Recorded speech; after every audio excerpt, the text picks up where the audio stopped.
Hey y'all, it's entry number 33 of this off-season series where we discuss a different player's fantasy value each day as a group. We are another day closer to the start of the 2022 NFL season. Each day we'll drop a name, go through some positives and some concerns of their fantasy profile, and then I'll give my personal opinion at the end. Today's discussion will be on Tony Pollard, running back, Dallas Cowboys. We'll start with the positives with Tony Pollard's fantasy profile.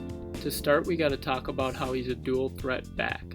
In limited touches, Pollard has shown himself to be capable both on the ground and through the air. Last year, Pollard carried the ball 130 times for 719 rushing yards and 2 rushing touchdowns on the ground, and caught 39 passes on 46 targets for 337 receiving yards.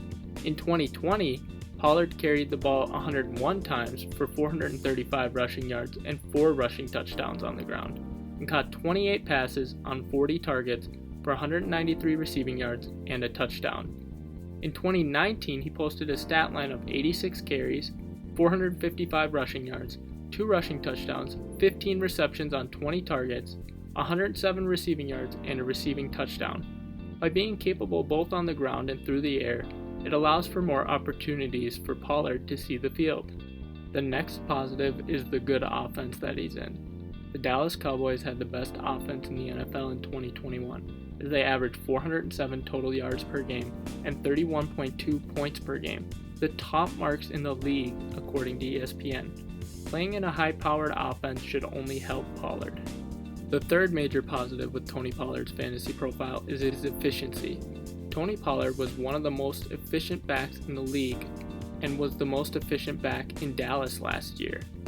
During the 2021 season, among running backs, Pollard averaged the most yards per route run with 2.5, posted the third highest catch rate with 84.8%, had the second highest yards per touch with 6.2, and had the 10th most carries of 15 or more rushing yards with 11, according to Player Profiler.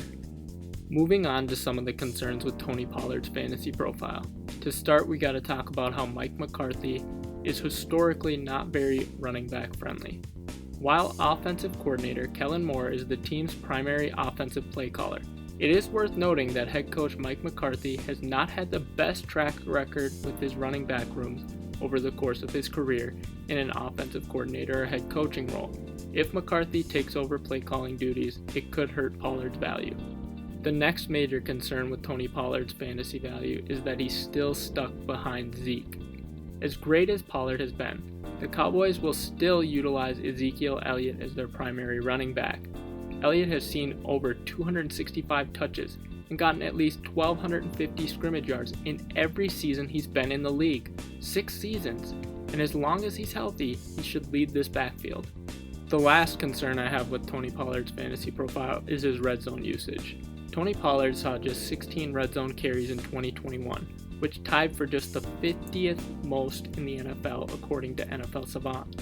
If he doesn't get utilized in the red zone frequently, he won't score many touchdowns and his upside may be more limited. Some additional thoughts on Tony Pollard.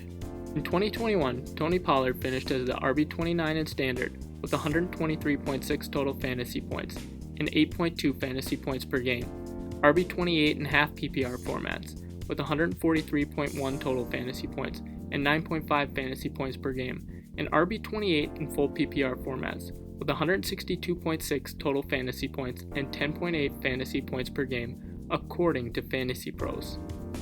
In half PPR formats during the 2021 season, Tony Pollard had 2 out of 15 games with 0 to 5 fantasy points, 8 out of 15 games with 5 to 10 fantasy points, 4 out of 15 games with 10 to 15 fantasy points, 0 out of 15 games with 15 to 20 fantasy points, and 1 out of 15 games with over 20 fantasy points, according to fantasy data. Personal opinion. Tony Pollard is going off the board as RB31, about pick 99 overall on ESPN, and RB33, about pick 95 overall on Yahoo. This seems like approximately the right range for him.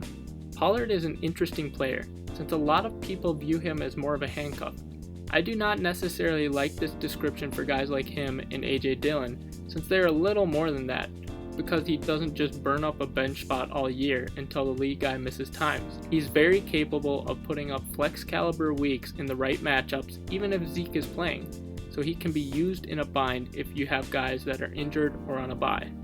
I would personally rather have AJ Dillon for an elite number 2 back, especially on ESPN where Dillon is cheaper than Pollard straight up, but there's no denying that Pollard is one of the highest upside handcuffs in the league and would probably be in the RB1 conversation if Ezekiel Elliott misses time. For each of these entries, we will highlight a charitable organization or foundation. I couldn't find a charity that Tony Pollard supports, so here's a link to his quarterback, Dak Prescott's My Cause My Cleats in 2020, the Hayden Hurst Family Foundation. Here's a link to that organization below. And that's it for today's entry. If you enjoyed this entry, be sure to like and subscribe.